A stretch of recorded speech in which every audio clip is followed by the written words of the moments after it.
బుట్టేగూడెం మండలం పులి రామన్నగూడెం గిరిజన సంక్షేమ ఆశ్రమ పాఠశాల గేట్కు తాళాలు వేసి ధర్నా చేస్తున్న 16 గ్రామాల ఆదివాసులు 40 సంవత్సరాల నుండి 1వ తరగతి నుండి 10వ తరగతి వరకు ఉన్న పాఠశాలను ప్రభుత్వం రద్దు చేసి ప్రైమరీ స్కూల్గా రూపాంతరం చేయడాన్ని నిరసిస్తూ జిల్లా కలెక్టర్ వచ్చే వరకు ఇక్కడ నుండి కదలం, తాళాలు తెరవం అని ఆదివాసులు ధర్నా నిర్వహించారు. పీడీఎస్యు రాష్ట్ర ఉపాధ్యక్షులు ఇబిచర్ల భూషణం, గిరిజన సంఘం అధ్యక్షులు తెల్లం రామకృష్ణ మాట్లాడుతూ గతంలో 1వ తరగతి నుంచి 10వ తరగతి వరకు ఉన్న పాఠశాల రేషనలైజేషన్ పేరుతో ప్రస్తుతం 7వ తరగతి వరకు తగ్గించి ఉన్నత తరగతులు తొలగించడంతో విద్యార్థుల డ్రాప్అవుట్స్ పెరుగుతాయని అన్నారు. స్కూల్ ముందు బైఠాయించి నిరసన వ్యక్తం చేసి మా పాఠశాల మాకు కావాలి అంటూ నినాదాలతో పాటు పాఠశాలను తిరిగి 10వ తరగతి వరకు పునరుద్ధరించాలని డిమాండ్ చేశారు. విద్యా హక్కును కాపాడాలని ప్రభుత్వాన్ని కోరిన తల్లిదండ్రులు తమకు న్యాయం చేయాలని అధికారులకు వేడుకుంటున్న గ్రామస్తులు. ఈ సంఘటనపై కోట రామచంద్రపురం గిరిజనాభివృద్ధి ఉప సంచాలకులు జగన్నాథరావుని వివరణ కోరగా ప్రభుత్వం చేపట్టిన రేషనలైజేషన్లో భాగంగా 3 నుంచి 7 వరకు కుదర్చటాలని అందుకు గ్రామస్తులు విద్యార్థి సంఘాలు చేపట్టిన ధర్నా కార్యక్రమంపై ప్రభుత్వానికి నివేదిక పంపుతామని అన్నారు. ఆదివాసీ గిరిజన సంఘం జిల్లా అధ్యక్షుడిని. రాష్ట్ర ప్రభుత్వం మొన్ననే నోటిఫికేషన్ ఇచ్చింది, రేషనలైజేషన్ పేరుతో స్కూల్ని కుదించమని. ఐటీడీ పరిధిలోని 25 ఆశ్రమ పాఠశాలలు ఉన్నాయి. ఈ 25 ఆశ్రమ పాఠశాలలో 4 స్కూళ్ళని 3వ తరగతి నుంచి 7వ తరగతి వరకు మార్చడానికి ప్రయత్నం చేసింది. అందులో పులిరామన్నగూడెం, మన రెడ్డి కోపెల్లి, అలాగే మన కొయిదా స్కూలు, ఇటుకల కోట 4 స్కూల్ని 3 నుంచి 7వ తరగతి వరకు చేయబోతోంది. మరి ఇప్పటిదాకా 10వ తరగతి వరకు చదువుకునే పిల్లలు 8, 9, 10వ తరగతి వాళ్ళని ఇప్పుడు టీసీలు తీసుకొని వేరే స్కూళ్ళకి వెళ్ళి జాయిన్ చేయమంటుంది. కాబట్టి మేము కోరేది ఏంటంటే రేషనలైజేషన్ పేరుతో స్కూళ్ళు క్లబ్ చేయటం కాదు. ఎప్పటికే ఆ పేరుతో క్లబ్ చేశారు, అక్కడ వసతులు లేవు. 3వ తరగతి నుంచి 10వ తరగతి వరకు స్కూల్ని పెట్టారు. ఈరోజు తెల్లవారుగూడెం స్కూల్ చూస్తే 300 పైన స్ట్రెంత్ ఉంది. దొరమాడి స్కూల్ ఉంటే 200 స్ట్రెంత్ ఉంది. ఇక్కడ కూడా 100, 150 స్ట్రెంత్ ఉంది. ఈరోజు స్ట్రెంత్ పిల్లల సంఖ్య తక్కువ ఉందని అన్ని స్కూల్ తీసుకొచ్చి ఒక చోట పెడుతున్నారు, వసతులు లేవు. కాబట్టి గ్రామీణ ప్రాంతంలోనేమో 1 నుంచి 2వ తరగతి వరకే ఉంచారు, 3, 4, 5వ తరగతి తీసేశారు, వాళ్ళని తీసుకొచ్చి ఇక్కడ పెట్టారు. ఇప్పుడేమో 3 నుంచి 7 వరకు చేశారు, 8, 9, 10వ తరగతి వేరే చోట పంపుతా ఉన్నారు. ఇలా తెలా తోక లేని విధానాలు రాష్ట్ర ప్రభుత్వం తీసుకురావడంతో విద్యార్థుల జీవితాలు, వాళ్ళ భవిష్యత్తు చాలా అంధకారంలో పడిపోయే ప్రమాదం ఉంది. కాబట్టి పాత పద్ధతి ఏదైతే ఉందో దాన్ని కొనసాగించమని కోరుతా ఉన్నాం. గతంలోని 3 నుంచి 10వ తరగతి వరకు ఉంది, దాన్ని కొనసాగమంటున్నాం. ఇప్పుడు 8, 9 తరగతి బయటకు వెళ్ళిపోతే వేరే స్కూల్లో 5 నుంచి 10వ తరగతి చేశారు. మరి 3, 4 తరగతి చదువుకునే పిల్లలు ఎక్కడ జాయిన్ అవ్వాలి? ఇలాగా ఈ రకమైన విధానాలు సరైనది కాదు. కాబట్టి ప్రభుత్వం పునరాలోచన చేయాలి, విద్యాశాఖ మంత్రి పునరాలోచన చేయాలి, ఉన్న స్కూల్ యథావిధిగా ఉంచాలి, ఇంకా స్కూల్ సంఖ్య పెంచాలి. ఈరోజు స్కూల్ని ఎక్కువ పెరగాలి ఈ ప్రాంతంలో. రేపు స్పెషల్ డిఎస్సి నోటిఫికేషన్ ఇస్తానంటుంది రాష్ట్ర ప్రభుత్వం. మరి ఉద్యోగాలు ఎవరికి ఇస్తే? ఇప్పటికే స్కూళ్ళన్నీ కుదించేసిన తర్వాత టీచర్ పోస్టులు ఎక్కడి నుంచి వస్తాయి? కాబట్టి టీచర్ పోస్టులు ఉండాలన్నా కూడా స్కూల్ ఇంకా పెంచాల్సి పోయి ఉన్న స్కూల్ని కుదించడం అంటే గిరిజన పిల్లలకి విద్యను దూరం చేయటమే. ఇలాంటి విధానాల్ని మేము తీవ్రంగా వ్యతిరేకిస్తున్నాం. ఎప్పటికైనా వెనక్కి తీసుకోకపోతే రాష్ట్ర వ్యాప్తంగా ఉద్యమాలు చేపడతాం అనేది మీ ద్వారాగా తెలియజేస్తా ఉన్నాం. పీడీఎస్యు రాష్ట్ర ఉపాధ్యక్షులు ఈరోజు రాష్ట్రంలో వెనకబడినటువంటి ఏజెన్సీ ప్రాంతాలలో ఉన్నటువంటి ఏవైతే ఆశ్రమ పాఠశాలలు ఉన్నాయో ఆ పాఠశాలల్ని రేషనలైజేషన్ పేరుతో మూసివేస్తున్నటువంటి పరిస్థితి ఈ ఆంధ్రప్రదేశ్ రాష్ట్రంలో కనపడతా ఉంది.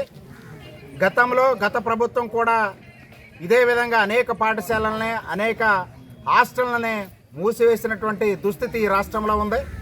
ఇప్పుడు అధికారంలో ఉన్నటువంటి కూటమి ఆ రోజు రేషనలైజేషన్ పేరుతో ఏవైతే పాఠశాలలు మూసివేయబడ్డాయో వాటిని కూడా మేము పునరుద్ధరిస్తామని చెప్పినటువంటి వీళ్ళు ఈరోజు విద్యా సంవత్సరం ప్రారంభమైన తర్వాత విద్యార్థులు సరిగ్గా లేరు కారణంతోనే మేము ఈ యొక్క పాఠశాలని రేషనలైజేషన్ పేరుతో తరగతులను కుదిస్తామని చెప్పేసి నిస్సిగ్గుగా మాట్లాడుతున్నటువంటి పరిస్థితి నేడు రాష్ట్రంలో ఉంది.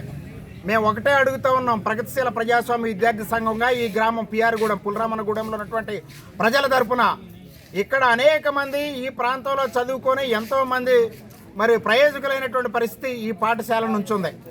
అటువంటి పాఠశాలలనే రేషనలైజేషన్ పేరుతో ఈరోజు మీరు కుదించడం అంటే గిరిజన విద్యార్థులను విద్యకు దూరం చేయడమే తప్ప మరేది కాదని చెప్పేసి మేము తెలియజేస్తా ఉన్నాం. ఇప్పటికైనా ఈ రాష్ట్రంలో ఉన్నటువంటి రాష్ట్ర విద్యాశాఖ మంత్రి గారు మరి ఆయన ఆలోచనలు ఎట్లా ఉన్నాయో ఏంటో అర్థం కావట్లా. ఈరోజు రాష్ట్రం సంక్షేమ పథకంలో దూసుకుపోతా ఉందని చెప్పి మాట్లాడుతూ ఉన్నాడు. విద్యార్థుల్ని కార్పొరేట్ స్థాయి, ప్రైవేటు పాఠశాలల స్థాయి నుంచి ఉన్నతమైనటువంటి స్థాయి గవర్నమెంట్ స్కూళ్ళని తీసుకెళ్ళడానికి మేము అనేక ప్రణాళికల్ని సిద్ధం చేస్తామని చెప్పి మాట్లాడుతూ ఉన్నాడు. ప్రణాళికలు సిద్ధం చేయడం అంటే పాఠశాలను మూసేయడమా అని చెప్పేసి మేము అడుగుతా ఉన్నాం. నిజంగా గిరిజన విద్యార్థులు ఈ ప్రాంతంలో అంతా కూడా వెనకబడినటువంటి గిరిజన కొండరెడ్ల పిల్లలు, మన ఎస్టీ పిల్లలు ఎక్కువ మంది ఉన్నారు.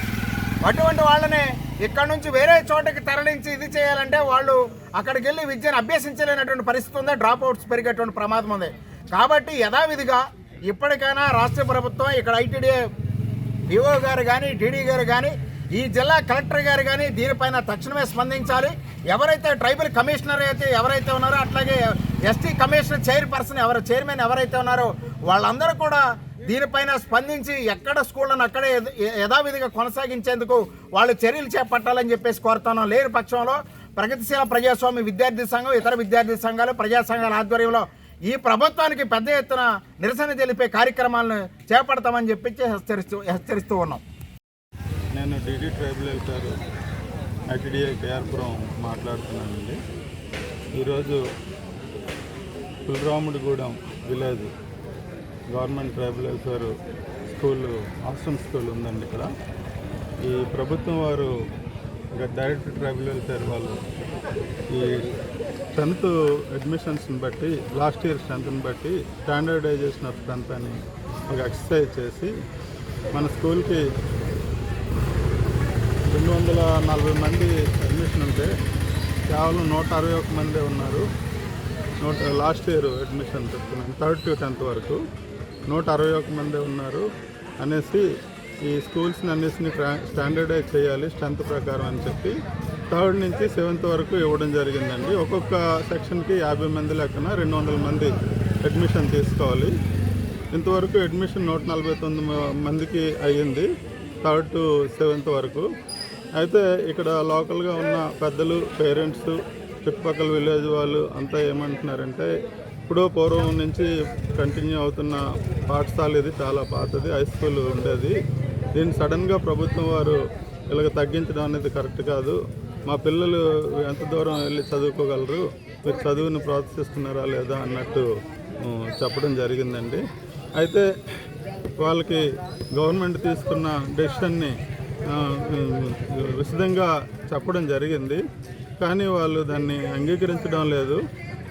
మా పిల్లలు స్ట్రెంత్ని బట్టి మీరు ఎలాగా చేస్తారు, ఇప్పుడున్న 3rd నుంచి 10th వరకు ఖచ్చితంగా ఇక్కడ కంటిన్యూ అవ్వాల్సిందే అనేసి వాళ్ళు ఈ స్కూల్ ఎదురుగా ధర్నా చేస్తున్నారు. వాళ్ళు మేము ప్రభుత్వం వారికి, కలెక్టర్ గారు మేడం గారికి, మా డైరెక్టర్ ట్రైబల్ వెల్ఫేర్ వాళ్ళకి ఈ విషయం చెప్పి దాన్ని పరిష్కారం చేస్తాము, ఒక వారం రోజులు టైం ఇవ్వమని అడుగుతున్నాము. దానికి కూడా వాళ్ళు ఒప్పుకోవడం లేదు. ఏదో ఒకటి తేల్చాలి ఇప్పుడే అన్నట్టు చెప్పారు. దీని మీద మేము కలెక్టర్ గారి నోటీసులో తీసుకెళ్తాము, అలాగే మా డైరెక్టర్ ట్రైబల్ వెల్ఫేర్ నోటీసులో